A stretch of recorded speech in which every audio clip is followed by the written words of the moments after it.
સ્વામિનારાયણ વચનાવ્રત સારંગપુરનું 5મું અન્વય વ્યતિરેકનું સ્વામિનારાયણ સંવત 1877 શ્રાવણ વદી 9મી દિવસ સ્વામી શ્રી સહજાનંદજી મહારાજ ગામ શ્રી સારંગપુર મધ્યે જીવા ખાચરના દરબારમાં ઉત્તરાદે દ્વાર ઓરડાની અવસરે ઢોલિયા ઉપર વિરાજમાન હતા અને સર્વ શ્વેત વસ્ત્ર ધારણ કર્યા હતા અને પોતાના મુખારવિંદની આગળ મુનિ તથા દેશ દેશના હરિભક્તની સભા ભરાઈને બેઠી હતી.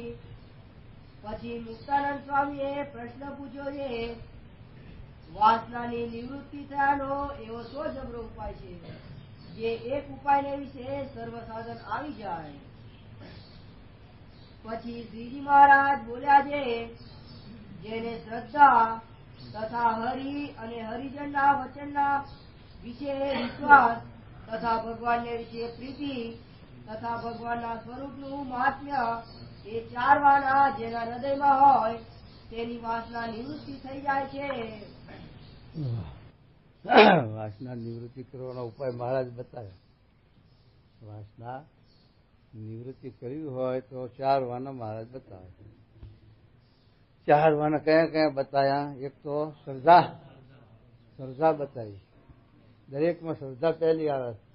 કોડ સાધનમાં શ્રદ્ધા પહેલી આવે.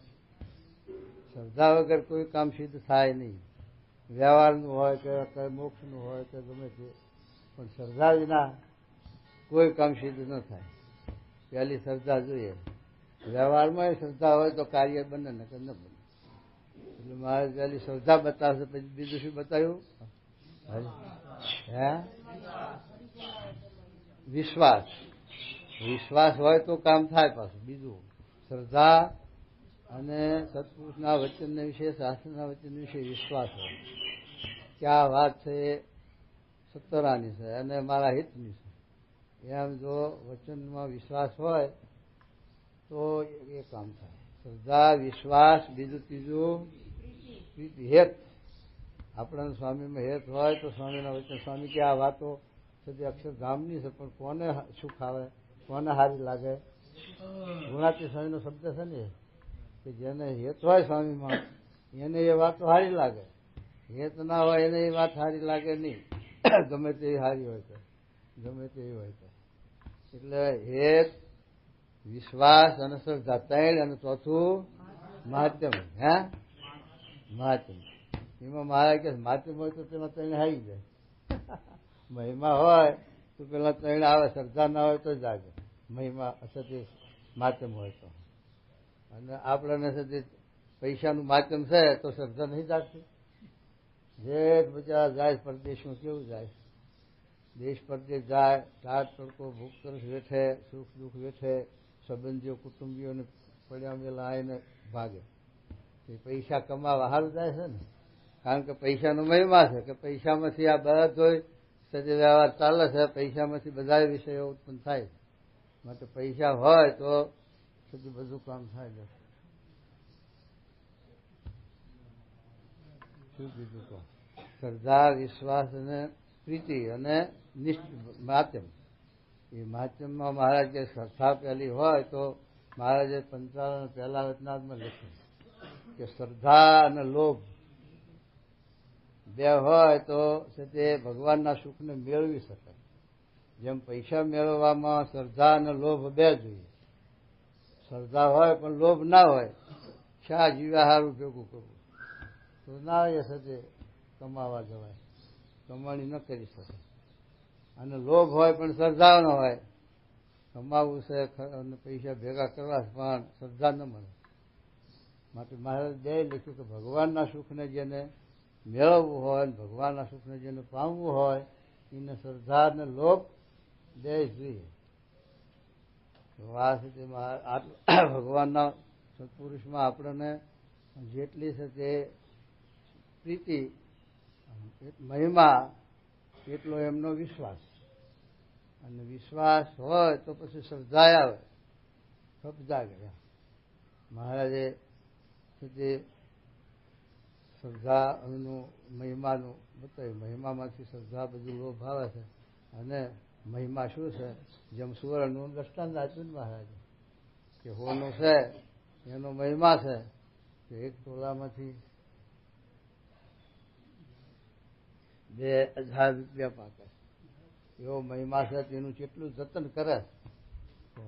મહારાજે આપને દ્રષ્ટાંત આપ્યું કે સોનાનો કુલડો હોય તો કોઈ રખડતો મેલે નહીં, અને માટીનો હોય તો પડ્યો રહે. એટલે માટીનો મહિમા નથી, અને સુવર્ણનો મહિમા છે. 2 માટી છતાં પણ પેલાનો મહિમા કેવો છે? એમ છે તે મનુષ્ય માત્ર બધા હરખા દેખાય, સંત માત્ર બધા હરખા દેખાય, છતાં પણ સ્વામીનો મહિમા છે. સ્વામી છે એ મનુષ્ય જેવા દેખાય છે, પણ એ અલૌકિક વસ્તુ, મૂર્તિ, અલૌકિક વસ્તુ છે.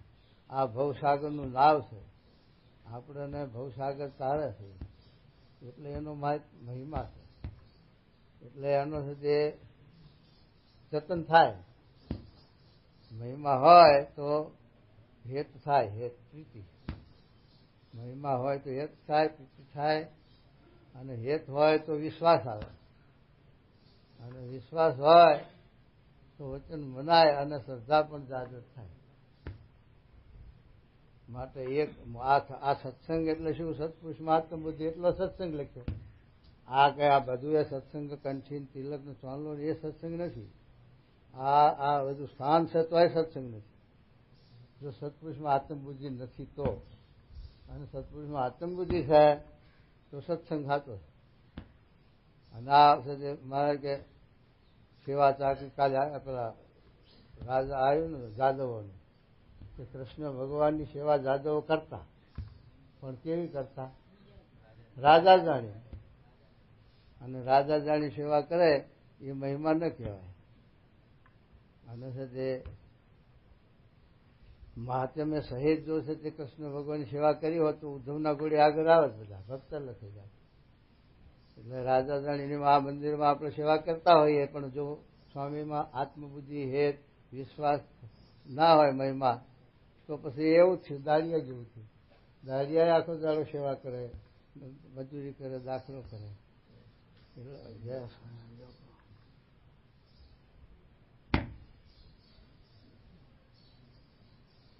તો એ છે તે આપણે આ બધી સેવા કરીએ, પણ સ્વામીના વિશે નો મહિમા સમજીને, મહારાજનો મહિમા સમજીને ધન ભાગ માની કે આ સેવા મળી એ મારા મોટા ભાગ છે. આ સેવા તો ભવ બ્રહ્માદિકને દેવને મળતી નથી, એવી આ આપણને સેવા, અલૌકિક સેવા મળી છે. આ સેવા સારું, આ પ્રસાદી સારું. બ્રહ્મા માસનું થયા તોય ભગવાને પ્રસાદી ના લેવા દીધી. હાથ ધૂળમાં ધોયા, લે માસ કા પ્રસાદી લે. તો એને એ ભાગ નથી, એ આપણે ના ભાગ આવી જાય. તો એ મહિમા જો સમજાય તો બધું કાર્ય સિદ્ધ થાય છે.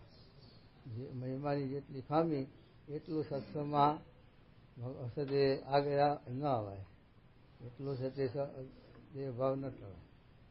એટલે મહિમા જેમ સમજાય છે, છેલ્લાનું 5મું, આ સારંગપુરનું 5મું મહિમાના બહુ વચનાથ મહારાજે આપ્યા. કારણ કે મુખ્ય છે ને, ભક્તિ મુખ્ય છે. બધા સાધનમાં ભક્તિ મુખ્ય છે. અને ભક્તિ એના મહારાજે વડતાલના 3જામાં લખ્યું કે ધર્મ, જ્ઞાન, વૈરાગ ને ભક્તિમાં ભક્તિ શ્રેષ્ઠ છે. અને જો એવી ભક્તિ હોય તો ધર્મ, જ્ઞાન, વૈરાગ બધું આવી જાય.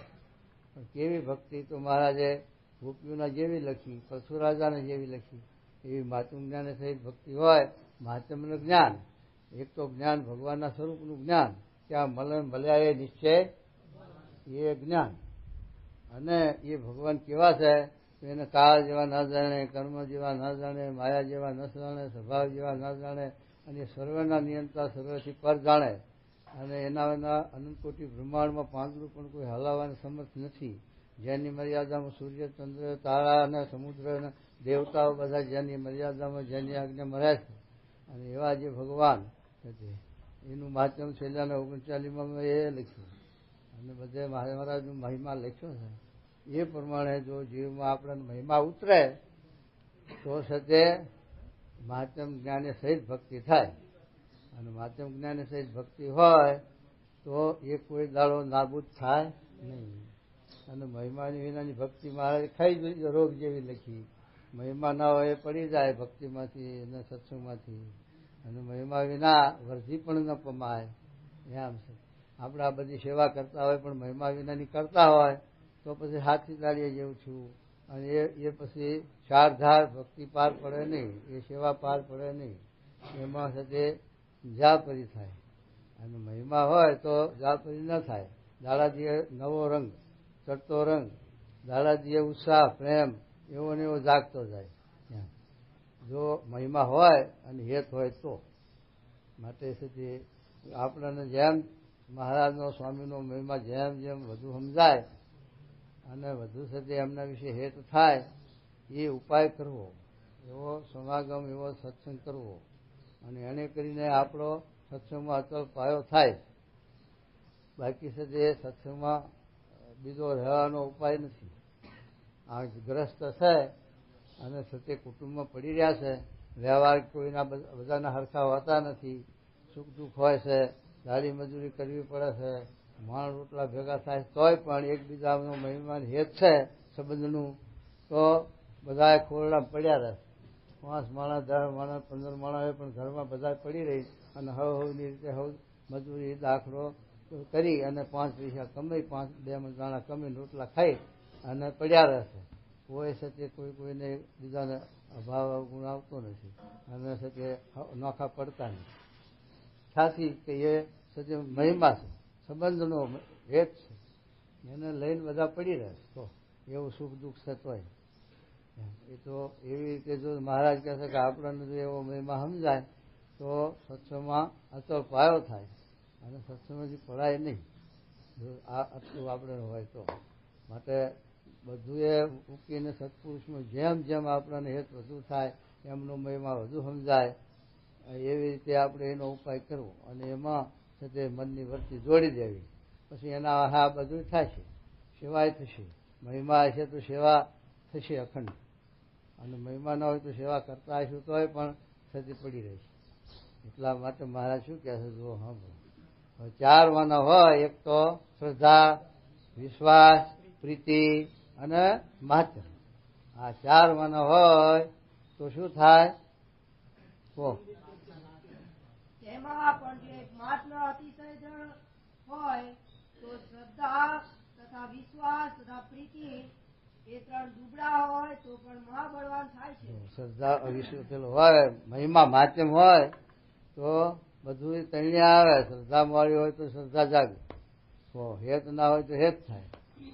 અને માધ્યમ વિશ્વાસ, એમના વચનનો વિશ્વાસ આવે. આપણે જો મહિમા હોય એમનો કે આ મોટા પુરુષ છે એ જે વચન કહે છે એ સત્ય છે, જય ગુરુ જય સ્વામી, અને મારા હિતના અર્થે છે, એ વચનનો આપણે વિશ્વાસ આવે. તો સજે મહિમા સમજાય તો બધા ગુણ આવી જાય. લો એમ મહારાજ એક મહિમાનું પ્રધાન પણ કહે માધ્યમ. માધ્યમ હોય તો જ બધી સાથે વૃદ્ધિ પમાય, નકર ન પમાય. સત્સંગમાં પડ્યા હોઈએ, સત્સંગની સેવા કરતા હોઈએ પણ મહિમા વિના વૃદ્ધિ પમાય નહીં. શું કહેજો? અને માતમ વિનાની ભક્તિ જો જાજી જણાતી હોય તો પણ અંતે નાશ થઈ જાય છે. નાશ થઈ જાય છે. મહિમા વિનાની ભક્તિ જાજી જણાતી હોય, બહુ સત્ય ચોરા હોય સેવાની ભક્તિની, પણ મારા કે માધ્યમ વિનાની હોય તો એમાં બળ હોય નહીં. અને જ્યારે ત્યારે એ પાછી પડે. એનું ઉપર દ્રષ્ટાંત એક ખઈ રોગ હોય, બાળકી હોય 12 વર્ષની, અને એને ખઈ રોગ થાય તો ઘર પણ આવે નહીં, જુવાનમાં જ એનો દેહ પડી જાય. એમ આપણે પણ જો મહિમા વિનાની ભક્તિ હોય તો 4 ધાર પાર પડે નહીં. ગમે ત્યારે સાથે સાંભળો ઉતરી જાય. જે સત્સંગમાંથી હરિભક્ત શું સંતો શું પાછા પડ્યા એ માધ્યમ વિનાની ભક્તિ વિના. એના સાધુ 25 વર્ષ રહ્યા અમદાવાદમાં તો જો મહિમાને હેત નહોતું મોટા પુરુષમાં અને માધ્યમ જ્ઞાને સહિત ભક્તિ નથી તો એનું પતન થઈ ગયું, ઠેકાણું ના રહ્યું. તો એવું આ શ્રીજી સ્વામીને ભક્તિ કરી, સેવા કરી, પણ મહિમા વિનાની કરી હતી. તો મહિમા વિનાની એ સેવા કરી તો એમને પતન થયું સત્સંગ. નીલકંઠે 7 વર્ષ કરી સ્વામીની, જોગી બાપાની અંગત સેવા. સ્વામીને રસોઈ કરીને જમાડવા, બીજું ત્રીજું બધું સેવા કરતા. પણ જો હેત અને મહિમા નતો તો જો શિવ પતન થયું. અને સદી મહિમા હોય તો જેવો તેવો હોય તો પાર પડ્યો. મહિમા હોય તો સાધારણ માણસ હોય તોય પાર પડી જાય. એને સાથે દેશકાળ ન લાગે મહિમા વાળાને. મહિમા હોય તો હેત થાય, અને હેત હોય તો એનો વિશ્વાસ આવે, એટલે એને પડવા વખત નહીં, અને પેલાને પડવા વખત છે. એવા ઘણા આપણે ત્રિભુવનદાસને થોડું હેત હતું, મહિમા હતો. ઘ્યાલડી ડોળું પણ છે જો એનું પતન થઈ ગયું ભગત હરિભક્ત. એવા હરિભક્ત કેટલાક પડી જાય.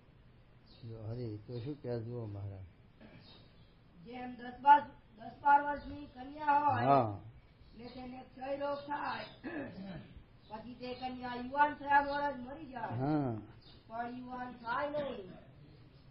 તેમ જેને મહાત્મા વિનાની ભક્તિ હોય તે પણ પરિપક્વ થતી નથી. બાકી ન એટલે પરિપક્વ થતી નથી. એ તો કાચેથી પડી જાય, કાચી કેરી તૂટી જાય. પછી શું ભરાય એમાં? રહી મેથી, મીઠું મરચું રહી મેથી ભરે તો શું થાય? એને બતરા ઉઠે. અને પાકી કેરી થાય શું થાય? એમાં ઘી ને ખાંડ ને એવું ભરે. અને પાકી કેરી થાય એ બીજાના કોઠા ટાટા કરે. રસ કેવો મીઠો લાગે. હું કેવો સ્વામી મોઘી હતી તો જલસા કરાયા ને, બધા યુવકોને કેવો રસ પાયા, વખાર નાખી બધાને. પણ આ મારા શું કે છે, કાચી કેરી તૂટી જાય તો પછી એમાં રહી મેથી ને મીઠું ને એવું ભરાય. એમાં કાચા ભક્ત તૂટી જાય એને સાથે રહી મેથી ભરાય જેવું બતર્યા ઉઠે. સુખ શાંતિ આનંદ હોય નહીં. અને પરિપક્વ ભક્તિ થાય તો એ ભગવાનનું સુખ આનંદ લે, અને લે બીજા નહીં આપે, બીજા નહીં એનો હવાદાર. એ સતી મહારાજ કહે એમ જેમ પાકી કેરી થાય તો એનામાં ઘી ખાંડ ને એવું ભરે, અને પછી રસ રોટલી થાય, રસ રોટલી રસપુરી. અને હવને સાથે ટાઢું કરી દે, હવને શાંતિ કરી દે, કોઠો ટાઢો થઈ જાય નહીં, 2 પત્તર નાખ્યા એટલે. એમ આ મહારાજ કહે છે કે જો મહિમા વિનાની ભક્તિ હોય તો કાચી કેરીના ગોળી તૂટી જાય, અને પછી એના જીવનું ભૂંડું થાય અને બીજાનું એ કરે પાછું. અને જો આપણે પરિપક્વ ભક્તિ થાય, મહિમા હોય હેત હોય તો પરિપક્વ ભક્તિ થાય, અને પરિપક્વ ભક્તિ થાય તો પોતાને ભગવાનનું સુખ આવે, અને છેલ્લો જન્મ થાય, ભગવાન સંતનો રાજીપો થાય, અંતરમાં સુખ શાંતિ વર્ત્યા કરે, અને બીજાને સુખ શાંતિ આવે એને લઈને. એમ કે શું કે જો તેમ જેને મહાત્મા વિનાની ભક્તિ હોય તે પણ પરિપક્વ થતી નાશ થઈ જાય છે. અને જેના હૃદયમાં મહાત્મ્ય સહિત ભગવાનની ભક્તિ હોય તો બીજા કલ્યાણકારી ગુણ ન હોય તો પણ તેના હૃદયમાં આવે છે. ગુણ આવે. ઉદ્ધવજીને ભગવાનનો મહિમા હતો તો ગોપીઓનો મહિમા સમજણો, ગોપીઓનો મહિમા હતો તો છે તે એનામાં મહાત્મ જ્ઞાની સહિત ભક્તિ આવી તો ભગવાન એમના ઉપર રાજી થયા.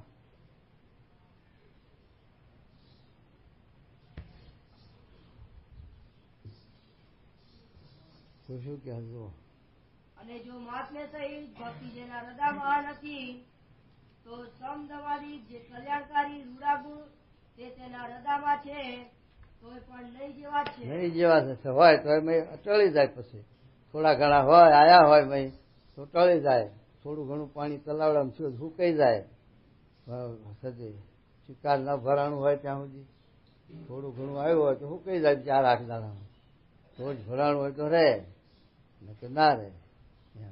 એમ મહાત્મ જ્ઞાન સહિત ભક્તિ સંપૂર્ણ આવી હોય તો પછી એ જાય નહીં, એ નાશ ન પામે, એ અખંડ અવિનાશી છે. પેલાને ભક્તિ આવી છે તો નહીં જેવી છે, એ પાછો સત્સંગમાંથી જ્યારે ત્યારે પડવાનો છે. એમ શું કહેવું? કેમ જે અંતે નાશ પામી જશે માટે મહાત્મ્ય સહિત ભક્તિ હોય તો તેની વાસના પર નિવૃત્તિ થઈ જાય. ગોપીઓની માધ્યમ સહિત ભક્તિ હતી તો વેદની શ્રુતિઓ લખાઈ દઈ છે. લ્યો નથી ભણેલી નથી કાંઈ કર્મકાંડ કરનારી. એક કેવળ કૃષ્ણ ભગવાનના વિશે પ્રીતિ અને મહિમા, આ બે જ સાધન હતા એના ફાયે. તો સર્વગુણીમાં મહારાજે લખ્યા આવી ગયા. એને ભગવાનના વિશે વાચન અને હેત હતું તો મહારાજ કે એની પ્રીતિ તો બહુ ઊંડી હતી. એનામાં તો આત્મનિષ્ઠા, વૈરાગ, ધર્મ બધું આવી ગયું. અને એની બોલીમાં તો રાજનીતિના જે જાણનારા એના જેવી એની બોલી હતી, વિવેકવાળી. એમ મહારાજે પણ સાક્ષી પૂરી. તો જો એનામાં માધ્યમ જ્ઞાની સહિત પ્રીતિ હતી, ભક્તિ હતી, તો વેદની સૂચિઓ લખાઈ ગઈ. અને જેને માધ્યમ જ્ઞાની સહિત ભક્તિ નથી તો એનું પતન થયું. હરે માટે મહાત્મ્ય સહિત ભક્તિ હોય તો તેની વાસના પણ નિવૃત્ત થઈ જાય છે. અને કલ્યાણકારી જે ગુણ તે સર્વે આવીને હૃદયને વિશે નિવાસ કરીને રહે છે. તે માટે મહાત્મા સહિત ભગવાનની ભક્તિ એ જ વાસના ટાળ્યાનું મહા મોટું અચળ સાધન છે. આ મોટું વાસના ટાળવાનું માધ્યમ છે, મહિમા છે.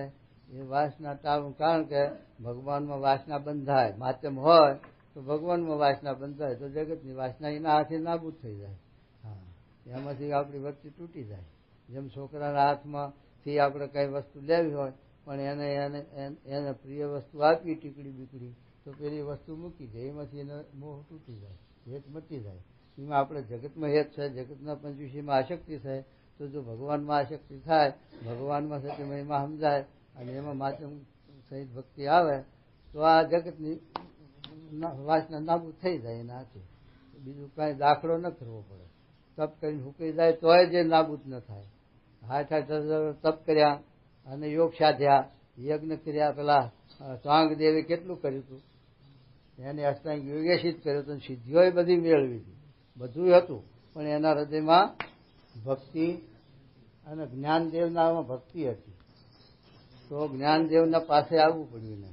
અને જ્ઞાનદેવના પાસેથી જો ભક્તિ લીધી તો પછી એને આ વાત સમજાય. ત્યાં સુધી કાચો એમ છે તે મહિમા છે મહારાજ કે. અને મહિમા સમજવાનું છેલ્લાનું 5મું બીજ બતાવ્યું કે એવી માધ્યમ જ્ઞાન સહિત ભક્તિ કેમ આવે. તો નારદ, સુખ, સનકાદિકો એવા જે ભગવાનના મહિમાવાળા, હેતવાળા ભક્તો થઈ ગયા, એવાનો જે પ્રસંગ, એવાનો જે છે તે સમાગમ, એને કરીને માધ્યમ જ્ઞાન સહિત ભક્તિ ઉદય થાય છે, એમ મહારાજે લખ્યું. હરે પછી સ્વયં પ્રકાશાનંદ સ્વામીએ પ્રશ્ન પૂછ્યો છે, જીવ અન્વયપણે કેમ છે? હવે અન્વય વ્યતિરેક એક પેરેગ્રાફ પૂરો થયો, બીજો પેરેગ્રાફ આવ્યો. અન્વય વ્યતિરેકનું પ્રથમના હાથમાં મહારાજે બધા લખ્યું, જીવનું, ઈશ્વરનું, ભ્રમનું, પરભ્રમનું બધું લખ્યું. અને આમાં પણ મહારાજ આયા સમજાવે. હા, અને ઈશ્વર અન્વયપણે કેમ છે, ને વ્યતિરેકપણે કેમ છે, અને પુરુષોત્તમ ભગવાનને અન્વયપણે કેમ જાણવા, ને વ્યતિરેકપણે કેમ જાણવા. પછી શ્રીજી મહારાજ બોલ્યા છે, જન્મ મરણનું ભોગતા એવું જે જીવનું સ્વરૂપ તે અન્વય જાણવું. આ જીવનું સ્વરૂપ છે આ દેહ, તે જન્મ મરણના ભોગતા છે ને, કે જન્મે છે ને મરે છે. એને બાળપણ છે, ઘટપણ છે, જુવાની છે, અને સ્થૂળ છે, કૃચ્છ છે, અને દુઃખરૂપ છે, રોગનું ઘર છે, મળમૂત્રનું ઘર છે, ખાડો છે. આવું દેહ છે. એ દેહ છે, દેહના ભાવે વર્તતો હોય તારા અન્વય, અને પોતાનું સ્વરૂપ જુદું માનતો હોય કે આ દેહ છે એ આવો મળમૂત્રનો ભરેલો નાશવંત મિથ્યા છે અને હું એનો સર્વનો નિયંતા છું, આત્મા છું, એમ છે તે વ્યતિરેક સત્તા રૂપે વર્તતો હોય ત્યારે વ્યતિરેક કહેવાય અને આ અન્વય કહેવાય. હવે વ્યતિરેક મહારાજ હાથનામાં સમજાયું કે આધ્યાત્મિક વાર્તા આવે ત્યાં જીવની બુદ્ધિ ભ્રમી જાય છે. તે આ ભ્રમી જાય. શું ભ્રમી જાય? કે આ 3 દેહથી આત્મા સત્તા રૂપે વર્તો એટલે પછી એના વિશે ભ્રમની ભાવના આવે કે આ ભ્રમરૂપ. પણ એ ભ્રમરૂપ થયો નથી, કારણ કે 3 દેહથી જુદો વર્તે છે, પણ તે પ્રકૃતિના કાર્યથી જુદો નથી પડ્યો. એ પ્રકૃતિનો કાર્ય એને ઉલ્લંઘ્યું નથી. સાથી નહીં ઉલ્લંઘ્યું કે અનાદિ જે ભ્રમ, અનાદિ જે શરૂઆતમાં એવા જે સચ્ચિદાનંદ ભ્રમ ગુણાતીત, એનો સંબંધ નથી. એટલે પછી એની જીવ દશા મળતી નથી. એટલે પછી એના વિશે બુદ્ધિ ભ્રમી જાય, એટલે એના વિશે ભ્રમની ભાવના આવી જાય. એટલે મહારાજ કે એ ખોટ બતાવ્યું. જો શિવ બ્રહ્મા નારદ એ બધા આત્મસત્તા રૂપે વર્તતા હતા, પણ આવી રીતે વ્યતિરેક વર્તતા હતા દેહથી, પણ ગુણાતીત ભાવને પામેલા નહોતા, તો એમને પરાભવ થયો, દેશકાળ પણ આવ્યા, બધું થયું, એટલે જીવ દશા જઈ નહીં. અને જો છે તે બ્રહ્મભાવને પામ્યા હોય તો જીવ દશા ટળે. એટલા માટે મારે કહે છે કે અન્વય અને આ વ્યતિરેક જીવની, તો આ જે દેહના ભાવે વર્તવું એ અન્વય, અને આ સત્તા રૂપે વર્તવું એ વ્યતિરેક, પણ જીવ છે. હા, પછી બીજું ઈશ્વરનું કહે છે જન્મ મરણનું ભોગતા એવું જે જીવનું સ્વરૂપ હા તે અન્વય જાણવું, અને અછેદ્ય અભેદ્ય અવિનાશી એવું જે જીવનું સ્વરૂપ તે વ્યતિરેક જાણવું. વ્યતિરેક જાણવું. અને વિરાટ સૂત્રાત્મા અને અવ્યાકૃત એ ત્રણ શરીરમાં એક રસપણે વર્તે એ ઈશ્વરનું અન્વય સ્વરૂપ જાણવું. અને પિંડ બ્રહ્માંડથી પર સચ્ચિદાનંદપણે કરીને જે નિરૂપણ કર્યું તે ઈશ્વરનું વ્યતિરેક સ્વરૂપ જાણવું. હા, આ ઈશ્વરની વાત કરી. ઈશ્વરના ત્રણ દેહ, આપણા ત્રણ દેહ છે વૈરાગ સૂત્રાત્મા વ્યાકરણ, એ આપણા સ્થૂલ સૂક્ષ્મનું કારણ દેહ છે, એમ એના વૈરાગ સૂત્રાત્મા વ્યાકરણ. એ વૈરાજ પુરુષ છે, એના ત્રણ દેહ છે, એની અંદર વર્તા હોય ત્યારે અન્વય છે, અને સત્તા રૂપે વર્તા હોય ત્યારે વ્યતિરેક છે. પણ એ ઈશ્વર છે, એ ભ્રમ કે પરભ્રમ થતા નથી. ભ્રમનો સંબંધ થાય તો પરભ્રમ થાય હાથું. અને પ્રકૃતિ પુરુષ તથા સૂર્યચંદ્રાદિ સર્વે દેવતા તેનું જે પ્રેરક તે અક્ષરનું અન્વય સ્વરૂપ જાણવું. અક્ષરનું અન્વય, એનું પ્યારક, એ બધા એનું પ્યારક કોણ છે? અક્ષર બ્રહ્મ. એટલે એની અંદર વર્તતા હોય ત્યારે એનું અન્વય સ્વરૂપ છે, અને સત્તા રૂપે એક ભગવાન જ રહે એના જીવમાં, પેલું બધું ન રહે. જે એને સર્ગ ઉત્પન્ન કર્યો એમાં એને ના રહે, એથી જુદા વર્તે, ત્યારે એક ભગવાન જ રહે એમના મતે જીવમાં, ત્યારે એનું વ્યતિરેક સ્વરૂપ છે. અને પેલા બધા એના કાર્યમાં વર્તતા હોય અન્વય પણ, ત્યારે એ વ્યતિરેક અન્વય છે એમ કે. હા. અને પ્રકૃતિ પુરુષ તથા સૂર્યચંદ્રાદિ સર્વે દેવતા તેનું જે પ્રેરક તે અક્ષરનું અન્વય સ્વરૂપ જાણવું. હા. અને જે સ્વરૂપ ને વિશે પુરુષ પ્રકૃતિ આદિ કાંઈ ઉપાધિ રહેતી નથી. હે ઉપાધિ કાંઈ ન રહે, એક પુરુષોત્તમ ભગવાન જ રહે છે.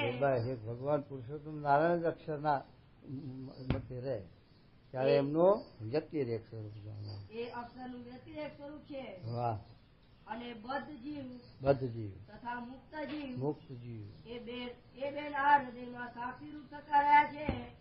અને બદ્ધપણું ને મુક્તપણું જેને અડતું નથી, તેમજ ઈશ્વરના અને અક્ષરના હૃદયમાં સાક્ષી રૂપે રહ્યા છે. અને તે ઉપાધિ થકી રહી છે, તે પુરુષોત્તમનું અન્વય સ્વરૂપ છે. અને જીવ ઈશ્વર ને અક્ષર તે થકી પર જે અક્ષરાતી સ્વરૂપ એ પુરુષોત્તમનું વ્યતિરેક સ્વરૂપ જાણવું. બધામાં અક્ષર પર્યંત, અક્ષરથી માંડીને તે ઠેઠ અનંત કોટી બ્રહ્માંડમાં તે પામર જીવ હોય, વિષયી હોય, મુમુક્ષુ હોય, બધામાં અન્વયપણે મુક્ત હોય, એ બધામાં જે વ્યાપકપણું છે એ ભગવાનનું અન્વયપણું છે. અને એ બધાથી પર અને સત્તા રૂપે રહ્યા છે અક્ષરધામમાં, એ એમનું વ્યતિરેક સ્વરૂપ છે. એ ભગવાનનું અન્વય વ્યતિરેકપણું સમજાયું મહારાજે અક્ષરધામમાં બિરાજમાન. હા, એવી રીતે અન્વય વ્યતિરેકપણું છે. હા. પછી વળી મુક્તાનંદ સ્વામીએ પૂછ્યું છે, ભગવાનના દર્શનનો જે મહિમા તથા ભગવાનના નામ સ્મરણનો જે મહિમા. હા, ત્રીજો પેરાગ્રાફ આવ્યો. પેરાગ્રાફ જો માચમનો, બીજો અન્વય વ્યતિરેકનો, ત્રીજો હવે પરસાદીનો મહિમાનો દર્શન પ્રસંગ આવ્યો. એ ત્રીજો પેરાગ્રાફ. 3 પેરાગ્રાફ છે સારંગપુરના 5માં. એમાં છેલ્લો પેરાગ્રાફ સમજાવે. શું સમજાવે સાંભળજો. આ પરસાદીનો માચમ છે. આપણે તો ઢગલામાં જ પડ્યા છીએ, પરસાદીના ઢગલામાં જ પડ્યા છીએ. તોય પણ જો માચમ હોય તો આવું ફળ આપણને થાય. ગોપીઓને છું ને એવું માચમ. પરસાદીનું માચમ સારું તો માટલા છે. પરસાદીનો મહિમા બહુ છે. પેલા જેવા વલ્ભાચાર્ય પરસાદી હતી, એકાદશી નો અપ્પા હતો, અને કોકની પરસાદી આવી. હવે ખવાય નહીં તો એનો તિરસ્કાર અનાદાર ન થાય, પછી હાથમાં પ્રસાદી લઈ અને માહીમાં કહેવા માંડ્યો. એ બીજા દાડા હવાર સુધી એનું મહિમા કીધો કરે એનું શાસ્ત્ર કરી અને પછી બીજા દાડા હવાર થયું તારા સુધી નહીં અને એ પ્રસાદી અંગીકાર કરી. પણ એનો તિરસ્કાર ન કર્યો અને એકાદશીની વ્રત નતું એવું વલ્ભાચાર્ય કહ્યું હતું. એવો પ્રસાદીનો મહિમા હતો, એવું માધ્યમ હતું. એટલે એ પ્રસાદીના મહિમા સારું બ્રહ્મા માછલું થયા છે. એમ પેલા વૈષ્ણવોએ તલનો દાણો જ મોકલ્યો. આ પ્રસાદી બધાને વહેંચ્યો અને એમાંથી અડધું પાછી મોકલજો. તો એક દાણામાં કેટલી પાછી મોકલવી? પણ પછી એ બધા વૈષ્ણવો સમજે ને પ્રસાદીનો મહિમા, તે પછી અડધો દાણો મેં પાણીમાં ચોળી નાખીને પાણીનું પછી આત્મની રાખીને બધાને પ્રસાદી આપી અને અડધો દાણો પાછો મોકલ્યો. તો માધ્યમ સહિત જેને ખાધી એ વૈષ્ણવ છે 84. એમ શાસ્ત્ર મોટા પુરુષ છે વાત. એમ હશે પ્રસાદીનો આવો મહિમા છે. મહિમા વિનાની પ્રસાદી ખાય તો પછી બીજું અનાજ ખાય એવું એ ખાય. એવો દેવાની પ્રસાદી. શું કહે છે? હા બરોબર. પછી વળી મુક્તાનંદ સ્વામીએ પૂછ્યું છે ભગવાનના દર્શનનો જે મહિમા તથા ભગવાનના નામ સ્મરણનો જે મહિમા તથા ભગવાનના સ્પર્શનો જ મહિમા તે ભગવાનના ભક્તને અર્થે છે કે સર્વે જીવ સારું છે? જો બધા જીવ સારું છે કે ભક્તો સારું જ એકલા? તો એ મહારાજ સમજાવે છે ભક્તો સારું એકલા નથી. જીવ મનુષ્ય માત્ર ને માટે આ માધ્યમ છે પ્રસાદીનું. જો મહિમા એ સહિત હોય તો પેલા રોહિદાસની વાત લખીએ ને કે રોહિદાસ હતા અને પેલા નગર શેઠ હતા તે દ્વારકાની જાત્રાએ જતા હતા. તે એમને નારીઓ રાખ્યું. નારીઓના પૈસા આપ્યા ટકો. એ વખતે પૈસા 2-3 પૈસા નારીઓ મળતું હોય. એ રૂપિયો 1.5 રૂપિયો અત્યારના ગોળી નહીં. અત્યારે તો રૂપિયો 1.5 રૂપિયો નારીઓ નો લે. હવે પછી કે જો ભગવાન હાથમાં હાથ લે તો આપજો, પાછું લાવજો, આવું કીધું. હવે શેઠ જ્યાં તો ખરા પણ એ નારીઓની વાત ચાલી ભૂલી ગયા અને એમનું પેલું જ્યાં હતા એ જાત્રા કરવા માંડી. તે ગુગળીઓને જમાડ્યા ને હજારો રૂપિયા ખર્ચ કર્યું, ભગવાનને થાળ કર્યા ને બધું કર્યું, પણ કઈ દર્શન ભગવાનના થયા મૂર્તિ ન થાય. પણ પછી બધું પરવારીને જવા વખત થઈ તાર પેલું સાંભળ્યું કે આ રોહિદાસનું નારિયેળ ભગવાન મારે ધરવાનું છે અને ભગવાન હાથો હાથ લે તો આપજો કીધું છે તો જવું. પછી ભગવાન આગળ જઈને પ્રાર્થના કરે કે તમારા ભક્ત જે રોહિદાસ એને આ નારિયેળ મોકલ્યું છે તો કે મારા ભગવાન હાથો હાથ લે તો આપજો. તો છે તે આ નારિયેળનો લ્યો એમ કરીને આમ ધર્યા તો ભગવાને હાથ પડતો લઈ લીધું નારિયેળ. તારે શેઠને વિચાર આવ્યો જો મેં હજારો રૂપિયા વાપર્યા તો દર્શન થયા, આના એક નારિયેળમાં મને દર્શન થયા. કરજો એનું એ માધ્યમનું હતું, માધ્યમની ભક્તિ હતી, મહિમાની ભક્તિ હતી ભગવાનની. તો એને એવો છે તે ભગવાને સાક્ષાત્કાર છે તે અંગીકાર કર્યો. એમ મહિમાની ભક્તિ હોય તો અંગીકાર કરે ભગવાન. અને તે કોઈ રોજ ન કરે તો કોઈ દાડો ચમત્કાર દેખાડે. કાયમ કરતા હોય પણ કોઈ જેમ જીવબાને છે તે દૂધ પી જાય ને ભગવાન કોઈ રોજ પીતા છે પણ એ દિવસે અભલ ખાતર નિશ્ચય કરાવો હતો અને જીવબાની ભક્તિ સાચી દેખાડવી હતી એટલે મહારાજે દૂધ પીધું. તો નકર તો રોજ ધરાવતા હોય ને રોજ કઈ પીતા ના હોય એમ કોક દાડો છે તે એવો પડતો ચમત્કાર બતાવી દે ભગવાન. એટલે હશે તે આસ્થા રહે, એમાં આસ્તિક ભાવ આવે. એટલા માટે એ છે તે જો જીવવાની સાચી ભક્તિ હતી મીરાબાઈના જેવી તો ભગવાને એ સાથે પડતો આવ્યો ને થાર જમી ગયા. તો એમને તો ધરાવતા હોય તો શું એ તો ધરાવે થાર. તો મહારાજો આપણે નહીં ધરાવતા લઈ થાર પણ પેલો ભાવની ભક્તિ વાળી એ વાત બીજી થાર. તો એવી રીતે માધ્યમ સહિત સાથે થાર ધરે તો ભગવાન અંગીકાર કરી લેશે. તો શું કહે છે બીજું જુઓ. પછી શ્રીજી મહારાજ બોલ્યા છે દર્શનાદિક નો તો ભેદ જુદો જ છે, જુદો જ છે તે કહીએ તે સાંભળો છે. સાંભળો. જયારે એ દર્શન નો કરનારો ભગવાનના દર્શન કરે છે ત્યારે એનું મન છે તે દ્રષ્ટિ દ્વારે આવીને તે સહિત દ્રષ્ટિ જો દર્શન કરે તો તે દર્શન એવું થાય છે જે વિચારે તોય પણ વિસરે નહીં. દર્શન તો પેલો જુનાગઢમાં નતો આવ્યો કરતો, પેલો છે બ્રાહ્મણ કયો આવા છે ઝીણો બ્રાહ્મણ આવ્યો તો આમ ભગવાન આગળ જાય દોડતો પાછો વરે પાછો આરોટે બહુ લટુકડા કરે. કોકને મને નથી થાકો અને તો બહુ ભક્તિ ભાવ બહુ છે, આંખમાંથી હર્ષના આંસુ આવી જાય એવો. પણ ગુણાતી સ્વામી પરખી ગયા ને ગુણાતી સ્વામી કહ્યું, ગુણાતી સ્વામી કે આ ઝીણો તો હાથ ગયો ભક્તિ આની કે આવી છે એ ભક્તિ કરતો હતો. પણ એ છે તે આવી રીતે ભક્તિ કરતો હતો. આમ દેખાડતો તો ઘણી ભક્તિ. પેલા મૂર્તિ ઉપાડવી હતી એને ભક્તિ કરી, આખી મૂર્તિ ઉપાડી લઈ ગયો શેઠ ગયા બારે, એ ભક્તિ કરતો એવી ભક્તિ. પેલો છે તે સારંગરામની ભક્તિ કરતો હતો, પણ તેલમાં કકડાયા. સંકલ્પ પૂરો નહીં કર્યો હોય કઈ, સંકલ્પ પૂરો ના કર્યો તેલમાં નહીં. મારા કે અમારા તો રૂવાડા ઉભા થઈ ગયા. તો ત્યારે આ દશા આવી ભક્તિ એમ. અને મહારાજને સારંગરામ હતા શું કર્યું, વનમાં પાણી પાયું નહીં, કઠારીઓ પી ગયા. મારે કે આ બહુ તરસ્યા છે, તારે ભૂખ્યા છે. પછી મારે સંકલ્પ કરે ત્યાં શંકર આવ્યા હાથવો લઈ, તો પછી હાથવો નિવેદ ધરાયું ભગવાનને મહારાજે. એમ છે તે ભક્તિમાં ભેદ બહુ. અરે એવી રીતે મને સ્વવર્તમાન સ્વચા સ્પર્શ કરે તો તે સ્પર્શ પણ વિસરે નહીં.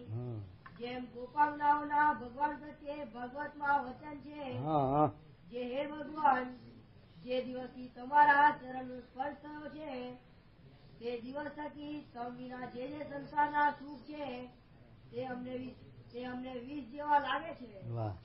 એવી રીતે સર્વે જ્ઞાન ઇન્દ્રિય કરીને મને સવર્તમાન જે દર્શન સ્પર્શ શ્રવણાદિ થાય છે તે કોઈ કાળે વિસરી જતા નથી.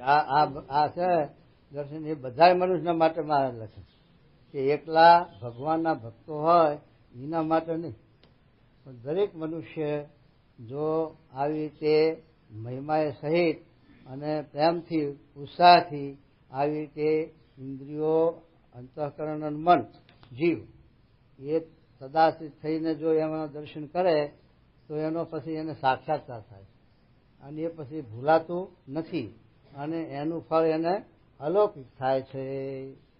અને પેલો જે આપણે દર્શન ફાટી દ્રષ્ટિએ કરે છે, ખાલી પેલા સારંગપુરના બીજામાં આવ્યું હતું ને, ખિસકોલી બોલે ત્યારે પૂંછડું ઊંચું કરવાનો સ્વભાવ છે, એમ આપણે દર્શન કરીએ ખરા પણ બીજા વર્તી રાખવાનો સ્વભાવ છે જીવનો.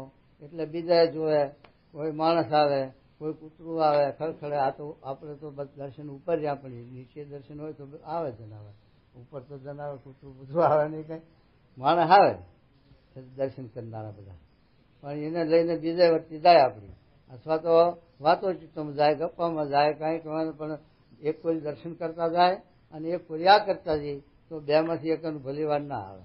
આ તો એક મના થઈને ઇન્દ્રિયો અંતઃકરણ જીવ તદાશ્રિત જો છે તે દર્શન કરે તો એનું ફળ મહારાજ કહે છે અલૌકિક થાય છે. ભગત હોય કે બીજા ગમે તે જીવ મનુષ્ય હોય, અને જો એવી રીતે દર્શન નથી કરતા તો બીજા જીવ હોય તો એને ભગવાનના ભક્ત હોય તોય પછી એ પ્રમાણે એનું ફળ થાય, ફળ જાય નહીં.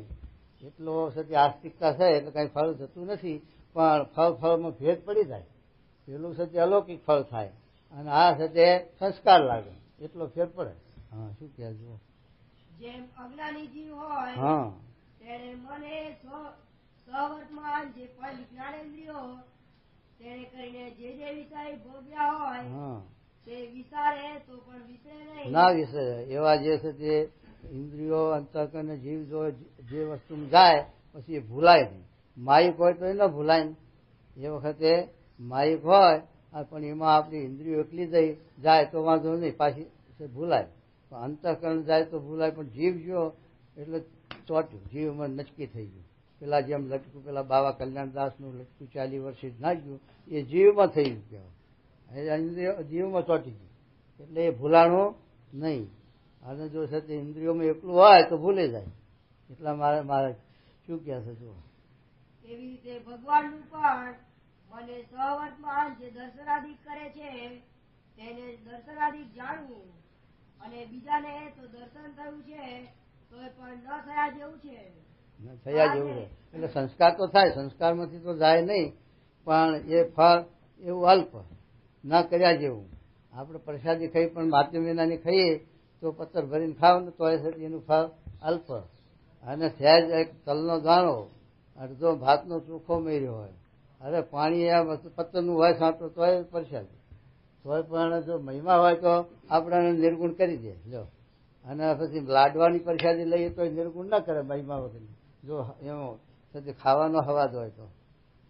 એટલે એ પ્રસાદીનો મહિમા આવો જોઈએ. સતી એ ગોપીઓને જેમ ચરણ સ્પર્શ કર્યો અને એને જે માધ્યમ હતું એવું માધ્યમ જો હોય તો એનું ફળ અલૌકિક, અને એ સાથે ભગવાનનો રાજ્ય જુદો થાય. હરે જે સમયે એને દર્શન કર્યા તે સમયનું મન તો ક્યાંય ભમતું હતું. એનું દર્શન કરતો હતો પણ મન ક્યાંય ભમતું હતું. આપણે સપ્તાહ સાંભળવા નહીં જતા, પણ સપ્તાહ સાંભળતા શું કરે, જોકા ખાય, કાં તો આજુબાજુ એકબીજાને વાતો ચીતો કરીને ગપ્પા મારે. પણ સપ્તાહમાં કેટલાની વર્તી હોય તો કોકની જ હોય. એ સપ્તાહ સાંભળવા જાય તો ઘણું ખરીને તો ડોલે જ. આપણે આ કથા સાંભળવા બેઠા હોય તો પણ જોકા આવે, પછી ઊંઘમાં જાય બધું, પછી ખબર ના પડે શું આવ્યું શું નહીં, વાત મારી જાય તો એમ સુધી પેલું ઊંઘમાં જતું રહે. આપણે આ કથા સાંભળતા હોય પણ આપણી વર્તી જોઈએ એમાં વાંચનારને વર્તી ના હોય. જો વિચાર બીજા ચાલતા હોય વાંચતા જતા હોઈએ તો આપણને ખબર ના આવે. એવો આ ચિત્તનો સ્વભાવ છે ને આપણને ખબર ન પડે કે આપણે બીજા વિચારમાં છીએ. વાંચતા હોય તો વાંચનાર સાંભળનારને તો પછી ક્યાંથી રહે. અને સાંભળનાર હોય એની વર્તી બીજા વિચારમાં ચાલતી હોય, અથવા એકબીજાના આજુબાજુ વાતચીત થતી હોય, બીજા કાર્ય મન પરોયું હોય, તો પછી આ વાત શું આવી એ ક્યાંથી ખબર પડે, એ ક્યાંથી યાદ આવે અને યાદ રહે. પણ એ તો એક મના થઈને જયારે થતી એમાં વર્તી રાખી તો એ શબ્દ જીવમાં આપણને ધરાય અને એ વાત શબ્દ સમજાય ને કે ના સમજાય એમ. જો શું કે માટે એ દર્શન એને કાં તો એક દિવસમાં વિસરી જશે, થયું અથવા 5 દિવસમાં, અથવા 50 દિવસમાં, અથવા 6 મહિનામાં, અથવા વર્ષમાં, અથવા 5 વર્ષમાં જરૂર વિસરી જશે. જ્યારે તારે ભૂલવાનો છે પણ અંતે રહેશે નહીં.